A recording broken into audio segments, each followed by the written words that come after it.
ಒಂದು ಕಾಡಿನಲ್ಲಿ ಒಂದು ಕ್ರೂರ ಸಿಂಹ ವಾಸಿಸುತ್ತಿತ್ತು. ಅದು ಪ್ರತಿದಿನ ಹಲವಾರು ಪ್ರಾಣಿಗಳನ್ನು ಬೇಟೆಯಾಡಿ ತಿನ್ನುತ್ತಿತ್ತು. ಕಾಡಿನ ಎಲ್ಲ ಪ್ರಾಣಿಗಳು ಭಯಭೀತರಾಗಿದ್ದವು.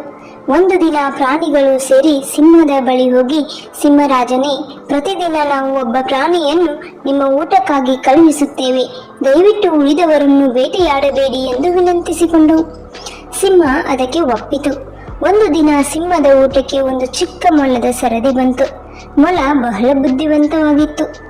ಅದು ಉದ್ದೇಶಪೂರ್ವಕವಾಗಿ ತಡವಾಗಿ ಸಿಂಹದ ಬಳಿ ಹೋಯಿತು.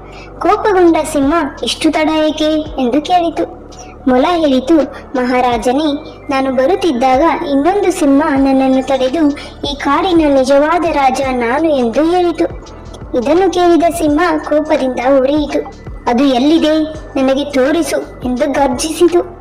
ಮೊಲ ಸಿಂಹವನ್ನು ಒಂದು ಆಳವಾದ ಬಾವಿಯ ಬಳಿಗೆ ಕರೆದುಕೊಂಡು ಹೋಯಿತು.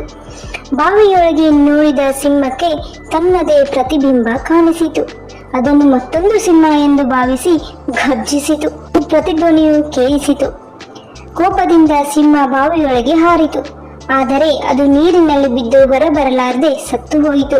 ಹೀಗೆ ಬುದ್ಧಿವಂತ ಮೊಲ ತನ್ನ ಜಾಣ್ಮೆಯಿಂದ ಕಾಡಿನ ಎಲ್ಲ ಪ್ರಾಣಿಗಳನ್ನು ರಕ್ಷಿಸಿತು.